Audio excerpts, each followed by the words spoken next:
അപ്പോൾ അമ്മേ നമ്മൾ എന്താ ഉണ്ടാക്കുന്നത്? നമ്മളൊരു സാൻഡ്വിച്ച് റെഡിയാക്കാം. നമുക്ക് ഇൻഗ്രീഡിയൻസ് ആയിട്ട് നമ്മൾ ചേർക്കാൻ പോണത്. അതിന് ആദ്യം നമുക്ക് മെയിനായിട്ട് വേണ്ടത് ബ്രെഡാണ്. ബ്രെഡ്, പിന്നെ അതിലേക്ക് ചട്നി.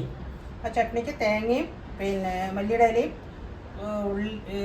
മുളകും ചേർത്തിട്ട് നമ്മൾ അരയ്ക്കും. അതിൽ സ്വല്പം മാത്രം ഉപ്പ് ചേർക്കും, കാരണം നമുക്ക് ബ്രെഡിൽ ഉപ്പുണ്ടല്ലോ.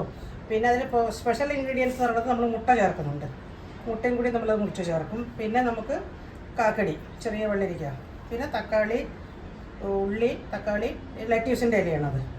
അത് നമുക്കൊരു ഇലവർഗ്ഗം ചേർക്കുന്നതാണത്. നമുക്കത് തയ്യാറാക്കുന്ന വിധം നോക്കാം. നമുക്ക് സാൻഡ്വിച്ച് ഒന്ന് സെറ്റ് ചെയ്തെടുക്കാം. നമുക്ക് ഇതിലേക്ക് നമുക്ക് ആദ്യം ആവശ്യമുള്ളത് ബട്ടർ തേച്ച് വെച്ചിട്ടുള്ള പിന്നെ ബ്രെഡാണ്. അത് ഞാൻ ബട്ടർ തേച്ച് റെഡിയാക്കി വെച്ചിട്ടുണ്ട് ഇവിടെ. ചൂടാക്കിയതല്ലേ മാം? ബട്ടർ തേച്ച് നമ്മളൊന്ന് ചൂടാക്കി. ബട്ടർ 3 ബട്ടർ വെച്ചാണ് നമ്മൾ ശരിയാക്കുന്നത്. ആദ്യം ഇതിലേക്ക് നമുക്ക് ചട്നി തേച്ച് കൊടുക്കാം. എല്ലാ ബ്രെഡിനും ചട്നി തേക്കുന്നുണ്ട്, എന്നാലേ അതിന് ശരിക്കുള്ളൂ. ഇത് നമ്മൾ തേങ്ങയും കൊത്തമല്ലിയൊക്കെ വെച്ച് അരച്ച ചട്നിയാണ്. നാട്ടിലെ സാധാ ചട്നി മല്ലിയില ഇറക്കാതെ നമുക്ക് ചട്നി തേച്ച് ചെയ്തിട്ട് ചേർക്കാം. ഇനി നമുക്കതിൽ ഈ ഇൻഗ്രീഡിയൻസൊക്കെ ഒന്ന് ചേർത്ത് വെക്കാൻ പറ്റും. ആദ്യം നമ്മൾ ഉള്ളി സെറ്റ് ചെയ്ത് വെക്കുന്നുണ്ട്. പിന്നെ തക്കാളി, 1-2 പീസ് തക്കാളി,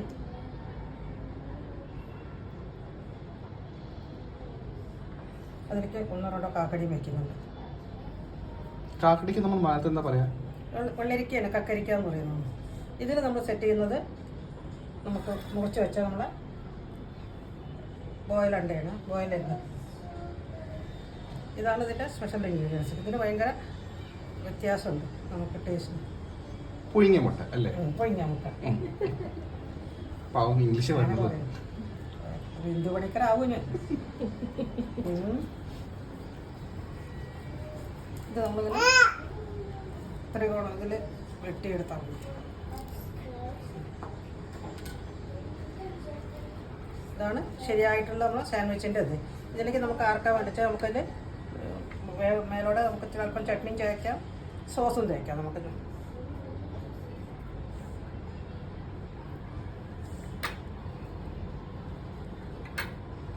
ചെറിയ പാക്കറ്റ് നമുക്ക് സോസ് ഇതിൻ്റെ വക്കിന് തേച്ച് കൊടുക്കാം.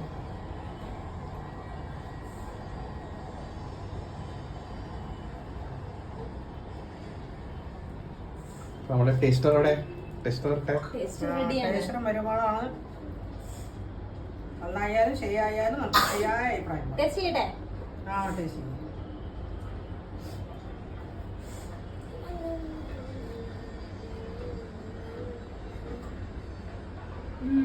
അടിപൊളിയായി. മുട്ടയുടെ ടേസ്റ്റ് മുന്നിൽ വരുന്നുണ്ടോ? വളരെ ടേസ്റ്റായി. ചട്നിയുടെ ടേസ്റ്റ് സ്പെഷ്യലായിട്ട് മുന്നിൽ വരുന്നുണ്ട്. ചട്നിയാണ് മെയിൻ ഇൻഗ്രീഡിയൻ്റ് ആയിട്ട് തേക്കേണ്ടത് നമുക്ക്. പക്ഷെ ഇത് ചൂടോടക്കനെ ഉണ്ടാക്കിയ ഉടനെ തന്നെ കഴിക്കണം. ഇത് കഴിച്ച എല്ലാവരും കമൻറ്റ് ബോക്സിൽ കമൻറ്റ് ചെയ്യണം, ഷെയറും ചെയ്യണം, ലൈക്കും ചെയ്യണം. ബൈ.